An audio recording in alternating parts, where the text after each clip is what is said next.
I'm not married. Let me first tell you that. Siri Mufumbo. I'm 17 years old. Ate mikolo ejayita yali video shoot. Ati mwayiga akakodya. No, mikolo tejalija video shoot. But we're up to some project. We're up to something. Twalina goal lwaki emikolo egyo gyakolebwa. So nayenga like goal teyali ya marriage kubeera mu bufumbo. 17 years old. Ojotya someone to engage nga nakuwa empeta nafukamira mu lujjudde. Will you marry me? Twali twagala footage, twali twagala tukole ekyo. Sobola ofuna footage n'ebifaananyi so twala ku embassy literally nali njagala American visa. Kati ebifaananyi nga bikuyisawo ye interview yali kakabadde ki? Basaba like evidence okulaba whether you're married or you're not. Then what happened? Mwayongerayo? Bya getting stranded wakati awo ne tutabyongezaayo olw'ensonga ezimu.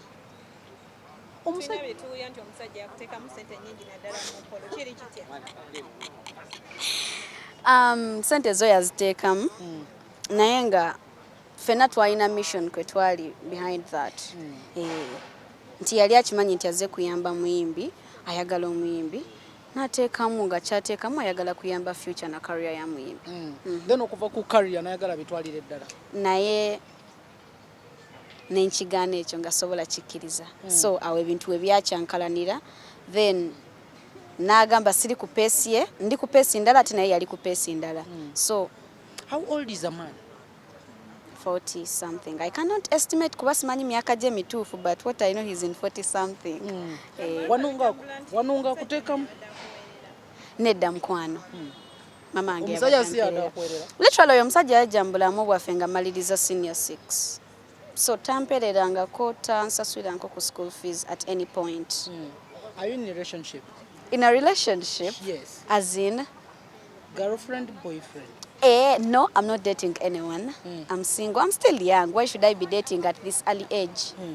Emikolo gye mwakola mwatuuka ekiseera nti bwejjaggwa bweti ne muyite manju gwe ne maamawo n'akuddusa. Mama wange teyanzirusa ate mama wange teyakimanyaako nti ngenda genda. Nze me personally nakikola nga nina ensonga zange behind it nenvaawo ku mukolo n'engenda. Akakudde kagamba nti mwali mubba musajja kasente. Nedda mukwano. I'll say it in front of the camera. We had no bad intentions n'oyo omwami. Buli kimu kyatandikanga ba mikwano. Ne tukwasaganya ensonga nga ab'emikwano. Azze ayagadde omuyimbi ayagala kuyamba muyimbi. But when his mindset changed, of course, I had to take another route because route ye kwe yali antwala nali sijagala. But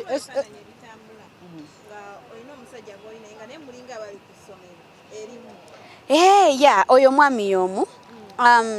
Si narratinze story no kuva gye yatandikira but gye byatandikira omwami oyo yajjanga mukwano gwaffe ayagadde omuyimbi n'akomawo e Uganda. So bwe yakomawo e Uganda, it was my visitation day, n'asaba mami ajje kusomera ndabeko. So najja ku ssomero n'ankyalira then namala n'agenda. That was it. Bebyo bifaananyi bye walaba. No, tewaaliko cake, just byali bimuli, sawa na perfume. Yeah. If you estimate n'obalamu accountability omusajja akutaddemu sente meka? Simanyi. Neziringa mu meka oba oteebereza? Simanyi.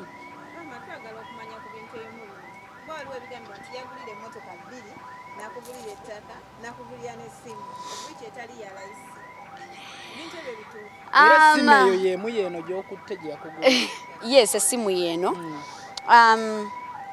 Yangulira emmotoka 2 nedda mukwano. Teyangulira mmotoka. Literally oyo mwami yatuwa emmotoka ye nina charities enkola. So guy yali interested because yajjanga ali interested mu muyimbi. So nina charities zenkola yatuwa emmotoka tutambulizeemu bye tukola, tutambulizeeko bye tukola ebya charity na buli kimu because he was interested in my work, not because he was interested in me. Nga bwe wakkiriza okuteekamu ng'osoma, lwaki tokkiriza na kino? I'm not yet ready for marriage. I'm still young. Lwaki wakkiriza kuteekamu nsimbi ze nga ye alina w'atagetinga? Kubanga teyakingamba in the first place. Ye yateekangamu ssente nga interest ye jjajja yalaga ayagala omuyimbi, ayagala mukolera videos, ayagala mulaba nti ali high because yamuzuddemu talent. Yes. yagamba tayagala bba manager, tayagala like kubeera mu kifaananyi nga kya manager, naye ye ayagala ateekemu omuyimbi amulabe nga prosperinga kubanga ye yatryinga music na like n'atamugendera bulungi ate alabye omuntu omulala alina talent ate ayagala talent ya music. Kifaananyi ki kyewalaga ng'oyambala ng'akugamba please will you marry me n'empeta ng'agikuwa n'oteekayo olugalo. So it's like this.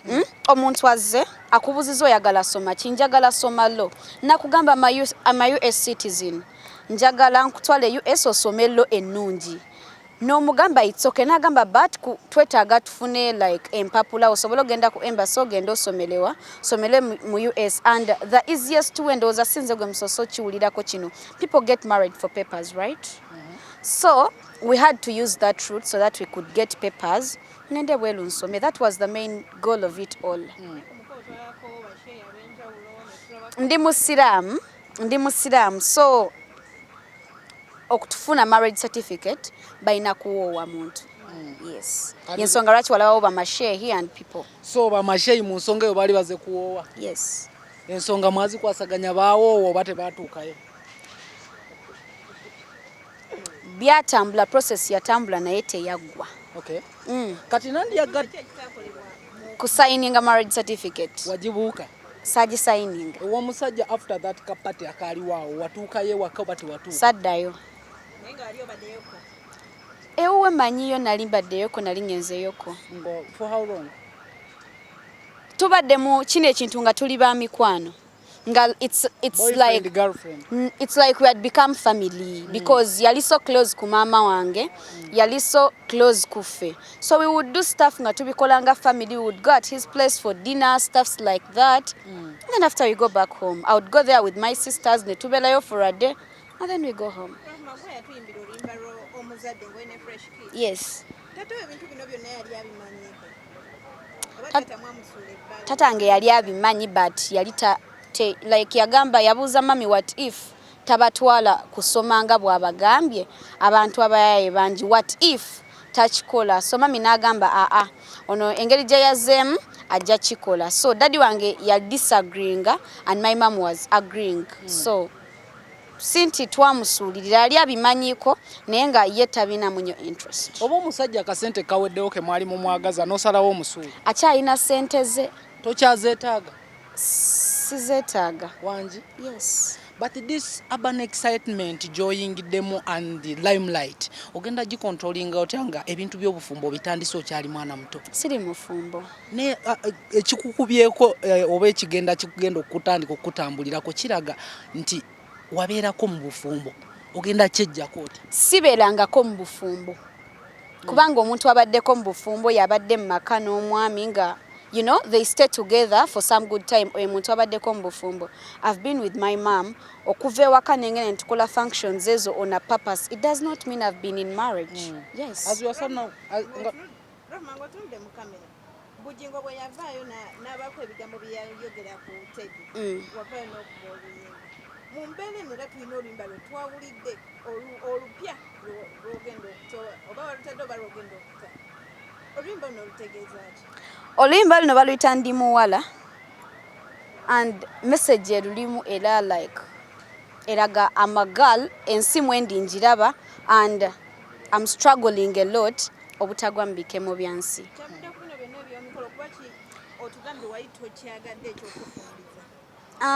Oluyimba luno terwavudde ku bya mikolo. Mubadde mundaba nga nzija nnyimba ez'enjawulo ezigwa mu category bwetyo. So bino olwolimba nalu recordinga before all this happened. Naye kizenga embeera eringa erukwatako and sina kyakola, of course it's my song nalu recordinga, I'll release it. Y'omusajja bamuyitayo yali ayagala ebintu bitwalira ddala byonna. Ebintu obimbuzizaako ng'ondaga obimanyi. Bamuyitaani omusajja? Okay, omusajja wangi. Omusajja bamuyitaani? Yes. Kyekyo. Omusajja we mu ntandikwa yonna teyayogerako na mami wokka waatuukira okujja ku visitation day?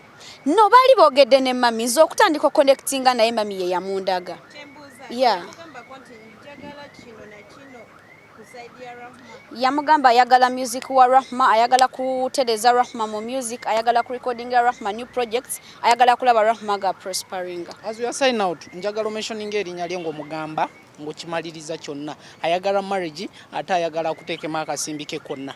Tumalirize. Ayagala marriage ate ayagala akuteekemu akasimbi. Literally, I'm not ready for marriage. I'm still young.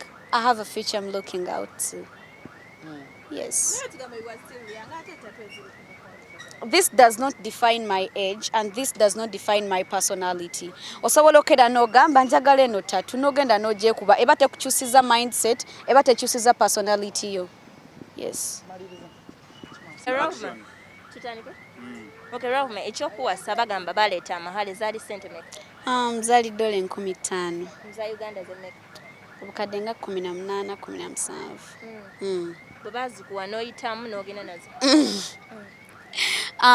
Literally ebintu bino okutambula okuvaawo kw'ogwo omukolo nali mindset yange yali ntandise okugwa like mu goal zone guy and I wouldn't bear ate sanditudde nenyinyonyola mami kuba that time mami yali tasobola kuntegeera okitegeera and the only solution I had was to go away. Omusajja bw'oba togenda muwasa mu Buganda oba mu Busiraamu ozaayo amahale ge ogenda gazzaayo? Waba agagala agakime. Yes. Byonna mutima mulungi. If he wants his car agikime, if he wants anything kyeyampa abikime. Twagala obeere kiri ogenda kuzzaayo amahale g'omusajja $17,000 iPhone 12 Pro Max n'emmotoka ze? Yes. Weebiri ogenda bimu? Weebiri. Okay. Tutunulye essaawa eno abantu balowooza oli mufumbo babuulye ekituufu kyeki? Siri mufumbo. We did everything in line of getting papers and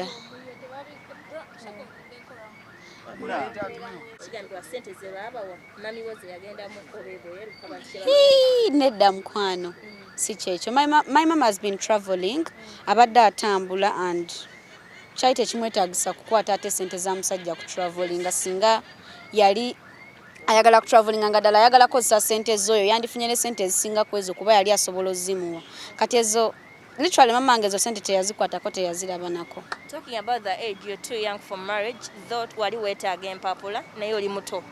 Emyaka si wekiri? Yeah. You're under 18 or? I'm under 18. 17? Yes. You're 17, you can't get married. Kubanga neziba embassy, tewasa kukkiriza ttambula. Yes. So, clear the air about your marriage. The marriage was all about getting papers. I'm not married and things didn't go well because yayagala tukisusse like ekya marriage kigendere ddala maaso and I couldn't do that. So I had to stay independent. I had to stay in my normal life. I had to get back to normal. I'm not married and I'm not planning to get married. I'm already back to the studios. I'm releasing a new song soon. Balwita Ndi Muwala. Katonda yatonda ensi bingi bye yatonda mwene ensi teyali chemistry tekwali kutabula si magiki naye ate si byangu nno ebyansinze ndaba obitaddemu amalala mwana muwala kiba kirungi n'oyiga nti ennyanja mbw'ogigwamu n'olwana mu lyobbira